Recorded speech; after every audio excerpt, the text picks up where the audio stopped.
রাতভর দুষ্কৃতীদের তাণ্ডব আসানসোল উত্তর থানার জাহাঙ্গীর মহল্লা পুলিশ ফাঁড়িতে। এই ঘটনায় ব্যাপক উত্তেজনা ছড়িয়েছে এলাকায়। জানা গিয়েছে শুক্রবার রাতে একদল দুষ্কৃতী হঠাৎই পুলিশ ফাঁড়িতে চড়াও হয়, থানা ভাঙচুর করে, এমনকি পুলিশকে লক্ষ্য করে ইট ও পাথর ছোড়ে বলে অভিযোগ। খবর পেয়ে ঘটনাস্থলে বিশাল পুলিশ বাহিনী ও কেন্দ্র বাহিনী এসে পৌঁছয়।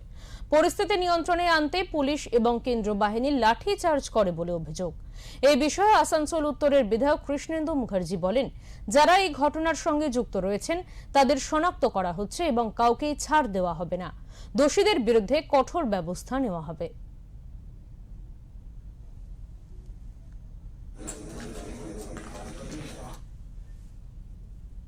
আমরা এই বিষয়ে কথা বলে নেব। আমাদের সঙ্গে টেলিফোন লাইনে রয়েছেন আমাদের প্রতিনিধি জয়ন্ত সাহা।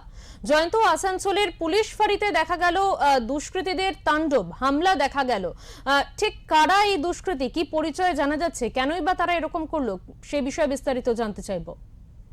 প্রথমে আসানসোল উত্তর থানার অন্তর্গত জাহাঙ্গীর মহল্লা ফাঁড়িতে রাত্রেবেলা কালে বেশ কিছু দুষ্কৃতীরা হামলা চালায়, ইট পাটকেল ছুঁড়ে থানা ভাঙচুর করে দেওয়া হয়েছে এবং বেশ কিছু পুলিশের আহত হয়েছে আমরা জানতে পারছি। ঘটনাস্থলে ব্যাপক পুলিশ বাহিনী রয়েছে এবং কেন্দ্রীয় বাহিনীও রয়েছে, তারা পরিস্থিতি সামাল দিচ্ছে। রাত্রেবেলা যে ঘটনাস্থলে পুলিশের আধিকারিকরা পৌঁছেছেন, কি ঘটনার সূত্রপাত সেটা দিচ্ছে পুলিশ, যেটা আমরা স্থানীয় সূত্র থেকে জানতে পারছি।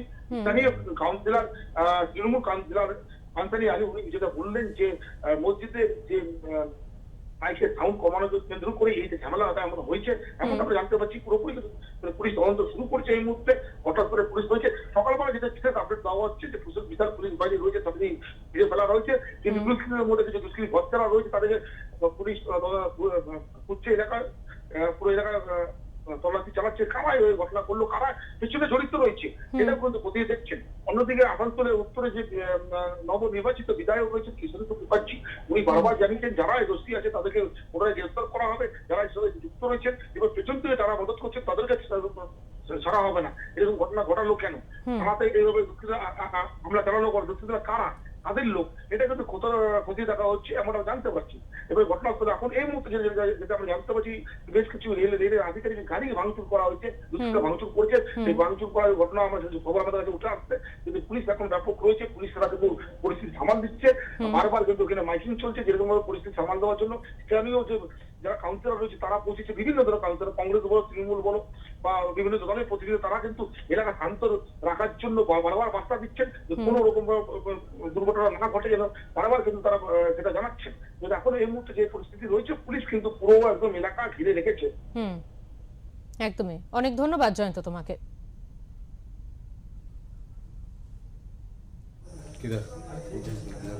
अभी सब सिचुएशन कंट्रोल में है, सब पुलिस के कंट्रोल में है, कोई इशू नहीं है सर, कोई इशू नहीं है, अभी सब कंट्रोल में है।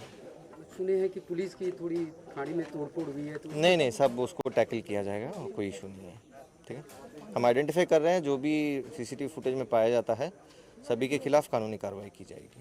রাত্রে আসানসোলের ঝিংড়ি মহল্লা ফাঁড়িতে যে ঘটনা ঘটেছে, একদল দুষ্কৃতী সেই ফাঁড়ি ভাঙচুর করে যে চ্যালেঞ্জের সামনে প্রশাসনকে ফেলেছেন, যারা যারা এই ঘটনা ঘটিয়েছেন তাদের শনাক্তিকরণ চলছে, তাদের প্রত্যেককে খুঁজে বের করা হবে এবং তাদের দৃষ্টান্তমূলক শাস্তি দেওয়া হবে।